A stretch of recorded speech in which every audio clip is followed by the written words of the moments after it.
It's not working. Oh, there it goes. The stalk on the right controls the wipers. As I already mentioned, there's no airbags in here, but at the very least you have a nice soft rubber pad in the middle of the steering wheel. I mean, your head's going to collide with the rim of the wheel long before it hits this soft rubber pad, but it's the thought that counts. They could have put a spike coming out of the middle of the wheel. That'd be worse. The front seats are, well, they're front seats. I don't know if they're correct for the Reliant Robin, but they seem to fit, aside from this chunk of wood that's propping up the seat cushion. Robins are supposed to have a back seat. Mine does not. That's probably for the better, though. It doesn't look like this back seat would be useful unless you're one of those people that isn't burdened with having bones. These side mirrors are wrong for the car, but at least they don't work. I was told by the guy that sold me this car that all I have to do to make these mirrors work is to reach out the window and angle them up slightly so I can see out of them. But if I do that, all I see is my arm. So that device was about as useful as these mirrors. Here's the door panel. And yes, these doors do not have detents in them. And the only thing keeping the door from opening too far is a leather strap. The back of the car is surprisingly spacious. That's partly because there's no back seats in here like there should be, but I'm still impressed.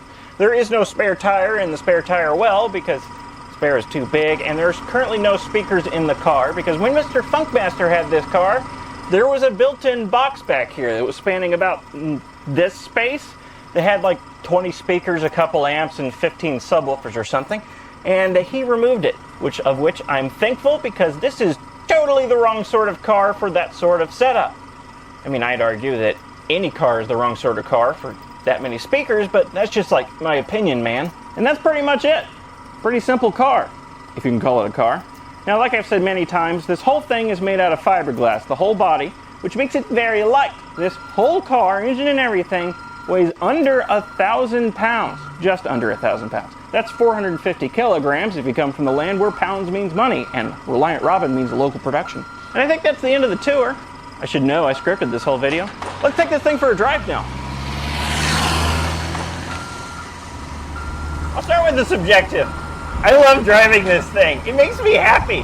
In the few weeks I've owned this car, I've been driving around every chance I can possibly get. I've been going to get groceries in it, chicken food, parts, whatever. I've been driving it around as much as possible. Why wouldn't I? Got a throaty little engine sitting right here, basically hugging my leg. Got a direct notchy gear change with the stick going straight into the transmission down here. Gives me all those old car feels and sounds that I like, despite not being that old of a car. Everyone else on the road loves it because it's small, adorable, and it has one less wheel than the car they're driving. It has a top speed of 85 miles an hour, so I can drive it basically anywhere. I can take it on city streets. I can take it on the highway. I can even take it on the interstate if I'm feeling especially brave.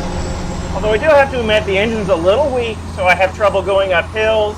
And I try not to go above 65 miles an hour because above that speed, the engine starts getting a little buzzy, but those are really minor complaints. And when I'm driving cars like this, I like to see myself as sort of a caretaker as well as just a driver. Now, if I can toss subjectivity to the side for a moment and try to view the driving experience of this car from a normal person's perspective, this thing is terrible to drive. For starters, it has the wonderful combination of being narrower than most cars and mid-engine. So I'm sitting here in the driver's seat crammed between the door and the engine hub.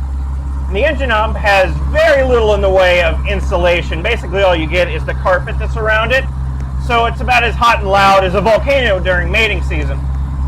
My feet come to a point in the footwell. There's very little in the way of safety devices, and I'm in near constant danger of the door becoming the new bottom of the car.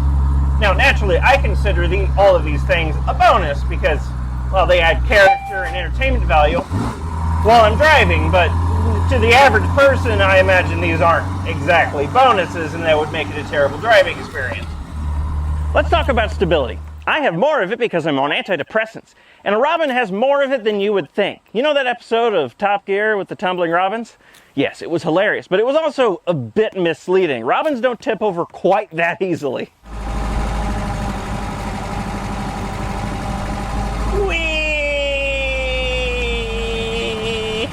The cars they used to make that episode were modified. They fitted 2 different sized wheels to the rear axle, welded the rear differential, and added a lot of extra weight to the driver's side for extra flippiness. far as how they made that one do a wheelie, I don't really know. They must have added an elephant to the trunk, because as it sits, there's really no weight behind the rear axle at all, except maybe the gas tank.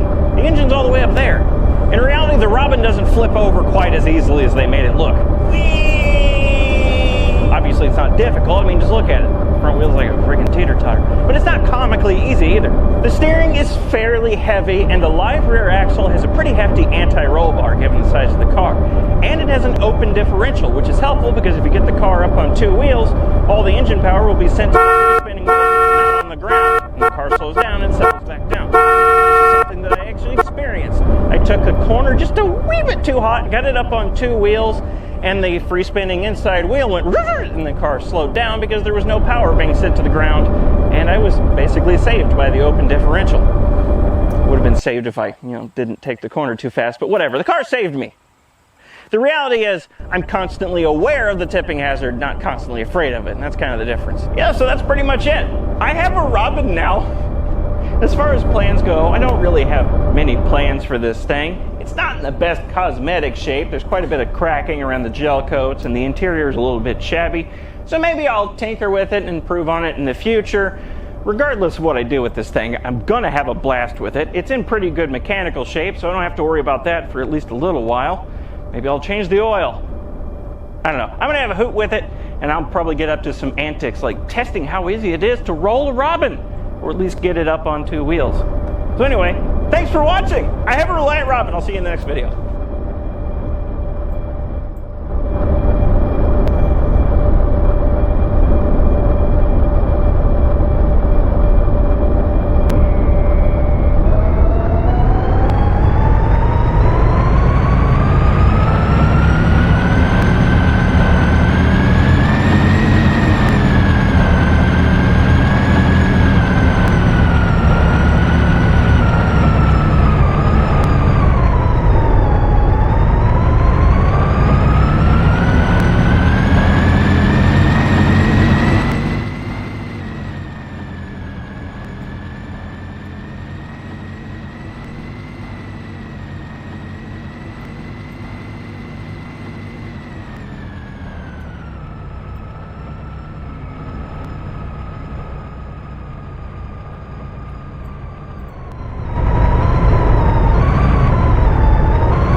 out.